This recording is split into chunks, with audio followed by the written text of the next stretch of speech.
श्री वाहिगुरु, सतनाम श्री वाहिगुरु, सतनाम।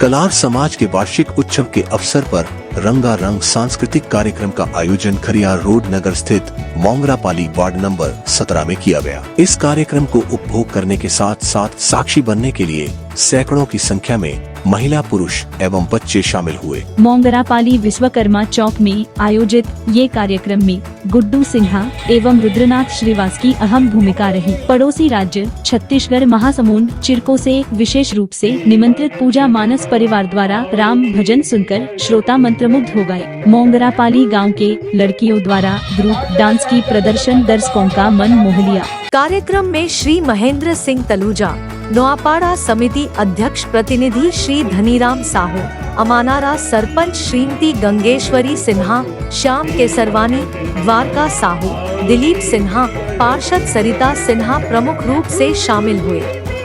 विश्वकर्मा चौक में आयोजित इस कार्यक्रम को सफल बनाने में पप्पू सिन्हा, रमणिक सिन्हा, कुशल सिन्हा, गजेंद्र सिन्हा, भोजराम साहू, सिन्हा समाज युवा संघ, मोंगरापाली वासियों का भरपूर सहयोग प्राप्त हुआ।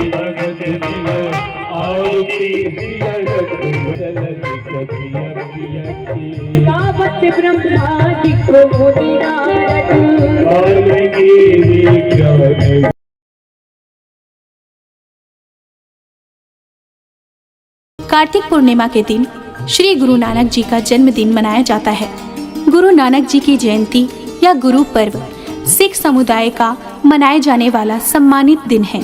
इस दिन गुरु नानक जी के जन्म का स्मरण करते हैं, इसलिए इसे गुरु पर्व के नाम से भी जाना जाता है, अर्थात गुरुओं का उत्सव भी कहा जाता है। गुरु नानक सिख धर्म के संस्थापक थे, वह पहले सिख गुरु थे। गुरु नानक देव का जन्म सन 1469 में कार्तिक पूर्णिमा के दिन राय भोई की तलबंडी नामक जगह पर हुआ था। गुरु नानक जी निहित नैतिकता, कड़ी मेहनत और सच्चाई का संदेश देते थे। गुरु नानक जी का जीवन प्रेम, ज्ञान और वीरता से भरा था।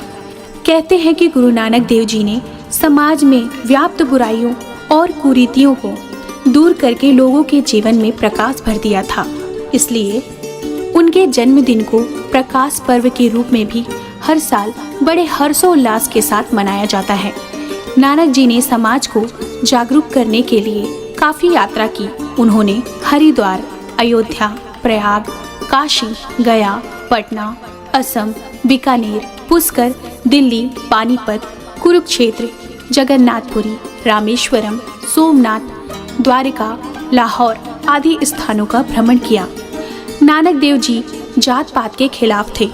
उन्होंने समाज से इस बुराइयों को खत्म करने के लिए लंगर की शुरुआत की। इसमें अमीर गरीब, छोटे बड़े और सभी जाति के लोग एक साथ बैठकर भोजन करते हैं। गुरु नानक जी की शादी 16 साल में ही हो गई थी। उनकी पत्नी का नाम सुलक्षणी था। वह बटाला की रहने वाली थी। उनके 2 बेटे थे, एक का नाम श्रीचंद और दूसरे का नाम लक्ष्मीदास था। गुरु नानक देव जी ने भक्ति के अमृत भक्ति रस के बारे में बात की थी।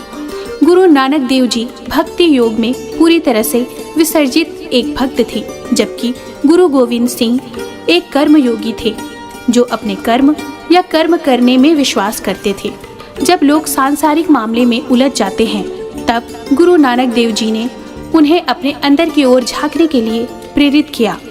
यही उनका संदेश था। गुरु नानक देव जी ने कहा, इतने भी सांसारिक मामले में मत उलझ जाओ कि आप परमेश्वर के नाम को ही भूल जाओ। गुरु नानक देव जी के भक्ति के बारे में एक सुंदर कहानी। कई बार गुरु नानक देव जी के पिता ने उन्हें बाजार में सब्जियां बेचने के लिए कहा। सब्जियां बेचते समय जैसे वह गिनती शुरू करते थे, वह 13 नंबर पर रुक जाते थे, जिसका अर्थ तुम्हारा भी होता है। 13 शब्द सुनकर वह दैविक विचारों में विसर्जित हो जाते थे। इसलिए काम करते समय भी उनका मन काम में नहीं बल्कि सिर्फ परमात्मा पे लगा रहता था। गुरु नानक देव जी हमेशा कहते थे, मैं तुम्हारा हूँ, मैं तुम्हारा हूँ, मैं तुम्हारा हूँ। गुरु नानक का जीवन प्रेम, ज्ञान और वीरता से भरा हुआ था। जपजी साहिब सिंह धर्म की सबसे महत्वपूर्ण प्रार्थना गुरु नानक देव जी द्वारा लिखी गई थी। गुरु ग्रंथ साहिब में एक सुंदर प्रार्थना है जो कुछ इस तरह है।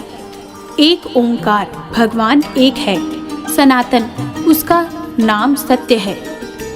कर्ता पुरख वह निर्माता है, निर्भव वह बिना डर के वह किसी के समान नहीं है। आकाल मूरत वह कभी मरता नहीं है, वह जन्म और मृत्यु से परे है। वह सच्चे गुरु की दया से महसूस होता है जब उसका नाम दोहराएं। आदम सच वह सच है, जुगाड़ सच वह कभी भी सच है। वह अब सच्चाई है, वह भविष्य में सच हो जाएगा। पूरी दुनिया एक ओंकार एक दिव्यता से पैदा होती है। हमारे चारों तरफ सब कुछ एक अकेले ओंकार से बना हुआ है और आप केवल गुरु की कृपा से ही ओम तक पहुंच सकते हैं। यह हर जगह है, लेकिन यह केवल गुरु के माध्यम से ही समझा जा सकता है। ओम एक चेतना की गहराई में मौजूद अनंत ध्वनि है। यदि आप समुद्र में जाते हैं और लहरों को ध्यान से सुनते हैं तो आपको एक ही आवाज सुनाई देगी, ओम। यदि आप पहाड़ की चोटी पर जाते हैं और बहने वाली हवा को सुनते हैं तो आपको ओम ही सुनाई देगी। इस जन्म से पहले हम सब ओम में थे, इस जन्म के बाद हम उस ओम की ध्वनि में विलय करेंगे। सृजन की गहराई में वह आवाज अभी भी प्रतिध्वनित है। इन सभी धर्मों में बौद्ध धर्म, जैन धर्म, सिख धर्म, हिंदू धर्म में ओमकार का बहुत महत्वपूर्ण स्थान है।